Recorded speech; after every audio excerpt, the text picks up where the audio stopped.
بسم اللہ الرحمن الرحیم الحمد للہ الذی علمنا ما لم نکن نعلم والصلاة والسلام علی رسولہ الکریم وعلی آلہ واصحابہ الکریم اما بعد قال اللہ تعالی اعوذ باللہ من الشیطان الرجیم بسم اللہ الرحمن الرحیم اقرأ وربک الاکرم الذی علم بالقلم علم الانسان ما لم یعلم صدق اللہ العظیم۔ صدر محترم حضرات اکابر، میری ماں اور بہنوں، کسی شاعر نے کہا ہے علم و دولت ہے جو لٹتی نہیں، علم و دولت ہے جو لٹتی نہیں، خرچ کرنے سے کبھی گھٹتی نہیں۔ بیدہ تصریف الاحوال والصلاة والسلام علی سید المرسلین والنبیین وعلی آلہ واصحابہ اجمعین اما بعد فقد قال اللہ تبارک و تعالی فی کتابہ المبین فاعوذ باللہ من الشیطان الرجیم بسم اللہ الرحمن الرحیم ان الصلاة تنہا عن الفحشاء والمنکر وقال رسول اللہ صلی اللہ علیہ وسلم بین العبد و بین الکفر ترک الصلاة۔ وہ سجدے روح زمین جس سے کانپ جاتی تھی، وہ سجدے وہ روح زمین جس سے کانپ جاتی تھی، اسی کو آج ترستی ہے منبر و محراب۔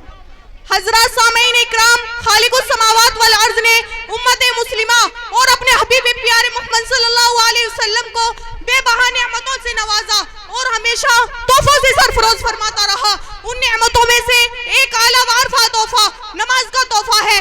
اس متبرک تحفے کی فضیلت روز روشن کی طرح آئی ہے۔ اللہ تعالیٰ نے حج کو فرش پر نازل فرمایا، روزے کو فرش پر نازل فرمایا، ایمان کو بھی فرش پر نازل فرمایا۔ آخر میں شعر کے ساتھ اپنی تقریر کو ختم کرنا چاہتی ہوں۔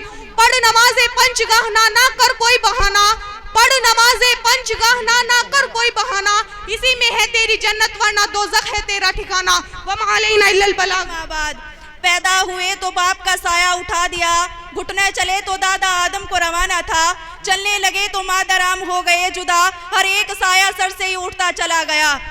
آج کی اس پرنور محفل میں آپ کے سامنے اس جلیل و قدر عظیم المرتبہ رفیع الشان ہستی کے تذکرے کی سعادت حاصل کر رہی ہوں، جن کی حیات و زندگی کا ایک ایک لمحہ سورج کی طرح صاف و شفاف تھا، جن کی اگر ایک طرف جوانی کی زندگی عفت و پاک بازی عدل و انصاف سے لبریز تھی، تو دوسری طرف ان کا ایام و طفولیت اور بچپن کی زندگی بھی پھولوں کی طرح بے داغ حسین و دلکش تھی۔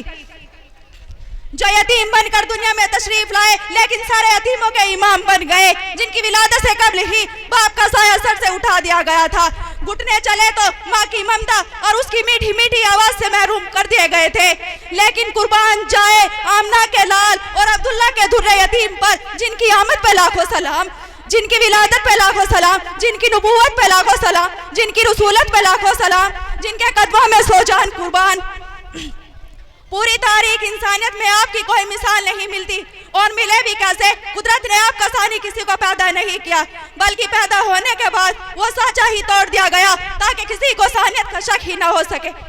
آپ کی باسط بے مثال، آپ کی رسالت بھی بے مثال، آپ کا مرتبہ بے نظیر، آپ کی نبوت بھی بے نظیر، آپ کا مقام نرالا، آپ کی شان بھی بڑی نرالی، اسی لیے آپ کی طفولت بھی بڑی شان والی تھی۔ جزاک اللہ جزاک اللہ۔ واخر دعوانا اے نبی، ابتدا بھی تیری میں مثال، انتہا بھی با کمال ہے، طفولیت بھی شبابیت بھی سب کچھ تیری با اعتبار ہے۔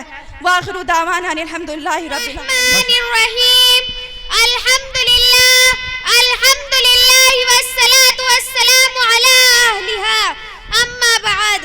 معزز سامعین و مہمانان اکرام اور مدرسے کی چہکتی ہوئی کلیوں، انسان خطا اور نسیان سے مرکب ہے۔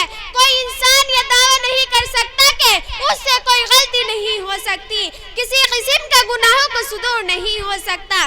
انبیاء کریم کے سوا کوئی انسان معصوم نہیں، غلطیاں چوک گناہ ہر ایک سے ہو سکتی ہے اور ہو جاتی ہے۔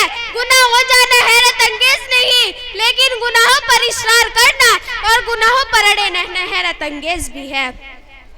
اور بہت بڑی معصیت بھی انسان سے چوہی کوئی گناہ ہو، خواہ جان بوجھ کر یا غفلت و لاپرواہی سے، اس پر لازم ہے کہ فوراً نادم ہو، توبہ استغفار کرے اور اس گناہ کا ارتکاب نہ کرنے کا عہد کرے۔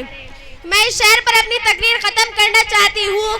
داغ تیرے دامن کا دھلے یا نہ دھلے، داغ تیرے دامن کا دھلے یا نہ دھلے، نیکی تیرے ترازو میں تلے یا نہ تلے. اے میری مسلمان بہنوں، گناہوں سے کر لو آج ہی توبہ، گناہوں سے کر لو آج ہی توبہ، کیا پتا کل آنکھ کھلے یا نہ کھلے. ماشاءاللہ بیٹا، جزاک اللہ، شکریہ، آپ نے بہت محنت کر رکھی. السلام علیکم ورحمۃ اللہ وبرکاتہ. بھئی یہ کہا کر